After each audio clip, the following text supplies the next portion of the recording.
ഇന്ന് റോണീസ് കിച്ചണിൽ വളരെ ടേസ്റ്റിയും ഈസിയുമായ ഒരു സമൂസ റോൾ ഉണ്ടാക്കാം. ഇത് നമ്മൾ പഫ് പേസ്ട്രി റോൾ വെച്ചിട്ടാണ് ഉണ്ടാക്കുന്നത്. അതിനായി 5 മീഡിയം പൊട്ടറ്റോ കുക്ക് ചെയ്ത് സ്മാഷ് ചെയ്തതും ഗ്രീൻ പീസും ബാക്കി ലിസ്റ്റിൽ കാണിച്ചിരിക്കുന്ന എല്ലാ സാധനങ്ങളും മസാലകളും നേരത്തെ തയ്യാറാക്കി വെക്കുക.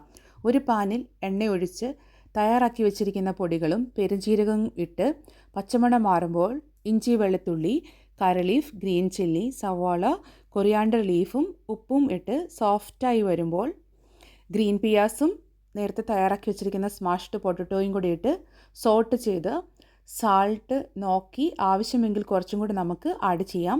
ടർമറിക് പൗഡറിൻ്റെ ടേസ്റ്റ് ഇഷ്ടമുള്ളവരാണെങ്കിൽ അതും കൂടി ഇപ്പോൾ ആഡ് ചെയ്ത് കുറച്ച് നേരം കൂടെ കുക്ക് ചെയ്ത് ഒരു ബൗളിലേക്ക് മാറ്റി കൂളാക്കാനായി വെക്കുക. അതിനുശേഷം പഫ് പേസ്ട്രി എടുത്ത് ഒരു ബട്ടർ പേപ്പറിൽ സ്പ്രെഡ് ചെയ്യുക. അതിലേക്ക് തയ്യാറാക്കി വെച്ചിരിക്കുന്ന തണുത്ത സമൂസ മസാല നിരത്തുക. അതിനുശേഷം വീഡിയോയിൽ കാണിക്കുന്ന പോലെ റോൾ ചെയ്ത് കട്ട് ചെയ്യുക. കട്ട് ചെയ്ത ഓരോ പീസും ബട്ടർ പേപ്പർ വെച്ച ബേക്കിംഗ് ട്രേയിലേക്ക് ഓരോന്നായി നിരത്തുക.